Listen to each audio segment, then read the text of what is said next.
నవ్యాంధ్ర talent HK TV ఈరోజు అనంతపురం జిల్లా కళ్యాణదుర్గం మండలం ముద్దునాయనపల్లి గ్రామానికి చెందినటువంటి శ్రీ బిటి నాగేంద్ర గారు మా గురువు గారు, రచయిత, జానపద కళాకారులు, అలాగే జానపద శిల్ప అవార్డు గ్రహీత, ఆల్ ఇండియా రేడియో గాయకులు అయినటువంటి శ్రీ నాగేంద్ర గారిని ఈరోజు మనం ముఖాముఖి కార్యక్రమంలో కలవబోతున్నాం. నమస్కారం సార్. నమస్తే అమ్మ, బాగున్నారా? బాగున్నాను సార్, మీరు ఎలా ఉన్నారు? బాగున్నాను తల్లి. సార్ మీ గురించి మన ప్రేక్షకులు పరిచయం చేసుకోండి సార్. సార్ అందరికీ నమస్కారం అండి. నా పేరు బిటి నాగేంద్ర. ముఖ్యంగా ఎక్కడో పుట్టి ఎక్కడో పెరిగి పక్షం గోదావరి నుంచి అనంతపురం జిల్లాకు వచ్చిన వెంకట్రావు గారికి మనస్ఫూర్తిగా కళాభివందనాలు తెలియజేయాలమ్మా. ముఖ్యంగా గ్రామీణ ప్రాంతాల్లో చివరి ప్రాంతాల్లో ఉన్నటువంటి కళారూపాలు చాలా ఉన్నాయి. అలాంటి కళారూపాలని ఒక్కొక్కరిని ఒక్కరోజు ప్రత్యేకంగా వాళ్ళ ఇంటికి మీరు వెళ్ళి ఇంటర్వ్యూ చేస్తున్నారంటే చాలా ఆనందకరమైన విషయం ఇది. అది కాకుండా ముఖ్యంగా అనంతపురం జిల్లాలో ఉన్న కళాకారులు రాష్ట్రస్థాయి ఎక్కడ కూడా లేరు. అలాంటి కళారూపాలు చెక్క భజన, కీలుగుర్రాలు, మరగాళ్ళు, తప్పిడిగుళ్ళ, పండరి భజన, పౌరాణిక నాటకాలు, చెంచు నాటకాలు, ఇలాంటి కళారూపాలను కూడా ఒక్కొక్కరిని ఒక చోటుకి వెళ్ళి మీరు ఇంటర్వ్యూ చేసి ఇక్కడ ప్రదర్శించినటువంటి ఈ చిన్న షోలో మరి ఇన్ని దేశాలకు మీరు వ్యాప్తి చెందుతున్నామంటే చాలా అదృష్టంగా మేము భావించాలా. చాలా ధన్యవాదాలు తల్లి. ముఖ్యంగా ప్రత్యేకంగా ఒకటి అభిమానించాలంటే నా శిష్యురాలు కృష్ణవేణి మరి కుందిరిపి మండలంలో చెర్లోపల్లి అనే ఒక చిన్న మారుమూల గ్రామంలో ఒక చిన్న స్థాయిలో ఉండి ఇప్పుడు నాకే ఇంటర్వ్యూ చేస్తానంటే ఇది ఒక ఆనందదాయకం. మరి హెచ్కే టీవీ వ్యవస్థాపకులుగా నేను చాలా అభినందిస్తున్నాను. ఓకే తల్లి, బాగున్నారు కదమ్మా? సార్ కార్యక్రమంలోకి వెళ్ళే ముందు ఒక మంచి పాటతో మాతృదేవో భవ పితృదేవో భవ ఆచార్య దేవో భవ ఆచార్య దేవో భవ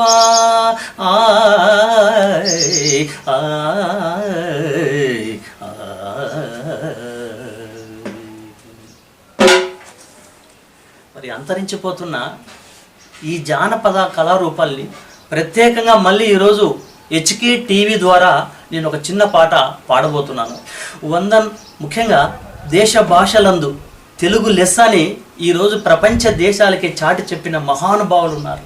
ఈ భారతదేశ గడ్డ మీద పుట్టిన శ్రీకృష్ణదేవరాయలకు ఒకసారి పాదాభివందనాలు స్మరించుకుంటూ హెచ్కే టీవీ వారికి కూడా ప్రత్యేకమైన అభినందనలు తెలియజేసుకుంటూ తీపితేనియ తెలుగు తీపియే తీపియని దేశ భాషలందు తెలుగు లెస్స అన్న కృష్ణరాయలకు చేతులెత్తి మొక్కి తెలుగోడి కీర్తిని దీపాలుగా చేసి దేశములకు మోసుకెళ్ళిన అందరికీ మోకరిల్లి తెలుగోడినెదురించువాడు లేడు లేడు అని తెలుగోడికే ఎప్పుడు జై జై అన్న దండి కవులకు పూల దండలేసి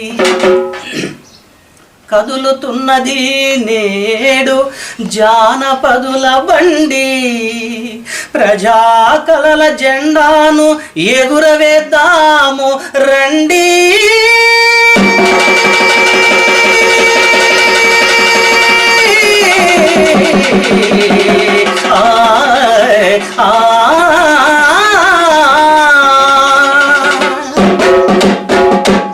కదులుతుంది కదులుతుంది హెచ్కే టీవీ అదిగో పద పద పద పదమంటూ ఏకమౌదమంటూ మరి గ్రామీణ ప్రాంతాల్లో ఉన్న ఈ కళారూపాలని వెలుగు తీస్తున్నటువంటి మరి కృష్ణవేణి గారికి చాలా సంతోషకరం అమ్మా. ఇంకా సార్ చెప్పాలి, మంచి పాటతో ప్రారంభించారు. అలాగే మీకు ఈ కళారంగం ప్రయాణం ఎన్ని సంవత్సరాల నుంచి ఉందంటున్నారు? అమ్మ నాకు 25 సంవత్సరాల నుంచి కళారంగంలో అనుభవం ఉంది. దాదాపు ఒక 10 సంవత్సరాల పాటు అప్పుడు కొంచెం మనకు ఆల్ ఇండియా రేడియోలో కొంచెం సపోర్ట్గా ఉండింది. అప్పుడున్న ప్రభుత్వాలు నాకు వారము ఈ పర్యావరణం మీద, ఎడ్యుకేషన్ మీద, ఇలాంటి పల్లె శుద్ధులు చాలా పాటలు అవకాశం కల్పించేటోళ్ళు అనమాట. ఇక్కడ మన అనంతపురం జిల్లాలో వందల మంది కళాకారులు బతుకుతుండేటోళ్ళు. ఇప్పుడు రాను ఏమైపోతుందంటే ఈ సాంస్కృతిక శాఖలు ఎప్పుడైతే బడ్జెట్ లేకపోవడం వల్ల ఇలాంటి కళారూపాలన్నీ కూడా వెనక్కి వెళ్ళిపోతున్నాయి. దీన్ని కాపాడుకోవడానికి అందరూ కలిసి మన జిల్లాలు అన్నీ అనంతపురం నుంచి శ్రీకాకుళం దాకా 26 జిల్లాలు కలిసి మనం ఏదన్నా పోరాటం చేసుకోగలిగితే కనుక ఖచ్చితంగా ప్రతి ఒక్క కళ మళ్ళీ బతుకుతుంది.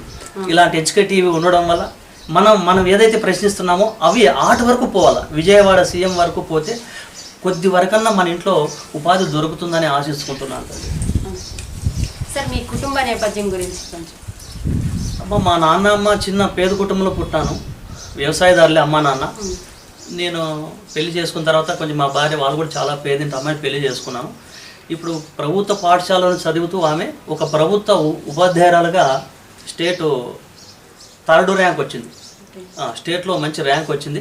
ఇప్పుడు పెద్దపప్పూరు హై స్కూల్లో మ్యాథ్స్ అంటే లెక్కల టీచర్గా 10వ తరగతి 9వ తరగతికి ఆమె ఉపాధ్యాయురాలుగా పనిచేస్తుంది. ఇంకా నాకు 3 పిల్లలు ఉన్నారు. వాళ్ళు కూడా ఉన్నతంగా చదివిస్తున్నాను తల్లి. నేను కొంచెము ఎప్పుడైతే ఈ 4-5 సంవత్సరాల నుంచి కళారూపాలకు బడ్జెట్ లేక ప్రభుత్వాలకు మనం అనుకున్నామో ఆ టైంలో నేను కొంచెం వేరే బిజినెస్లు చేసుకుంటా, ఏదో కుటుంబం పోషించుకోవాలి కాబట్టి ఆ పరంగా ఒక 5-6 ఏళ్ళు నేను వేరే వర్క్ చేసుకుంటా. నెట్వర్క్లో కష్టపడుతూ ఉన్నాను ప్రస్తుతానికైతే. Okay sir. సరే సార్, అయితే ఇంకొక మంచి జానపదం. వందనములండి సభకు వందనములండి, చూసేటి ప్రజలకు వందనములండి. వందనములండి సభకు వందనములండి, చూసేటి ప్రజలకు వందనములండి. తల్లిదండ్రులకు వందనములండి, మా తప్పు ఒప్పు ఆలకించి చెవుడు వినండి. మా తప్పు ఒప్పు ఆలకించి చెవుడు వినండి. వందనములండి సభకు వందనములండి, చూసేటి ప్రజలకు వందనములండి. చూసేటి ప్రజలకు వందనములండి.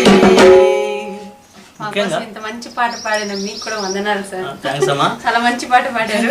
అనంతపురం జిల్లాలో కరువు అని ఎక్కువ మనం వింటూ ఉంటాం. ఒక కరువు చెట్ల మీద కూడా పాట అప్పట్లో మన ఆర్డిటీలో వైవి రమణ గారు రాసిన పాట. ఇది భూమమ్మి తల్ల మీద అల్లారు ముద్దుగా పెరుగుతున్నాను కదా, మరి ఎందుకయ్యా పీర్ల పండుగ వస్తే నన్ను నరకతారు, కొడతారు, ఇబ్బందులు పెడుతున్నారని మనసులో అనుకుంటుందంట పాపం. మొక్కను బాబు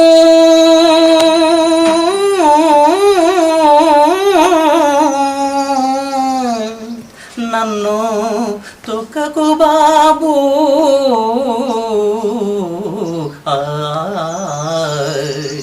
చెముడు నీళ్లు విసిరితే చెట్లు ఫలాలను మీకందిస్తాను.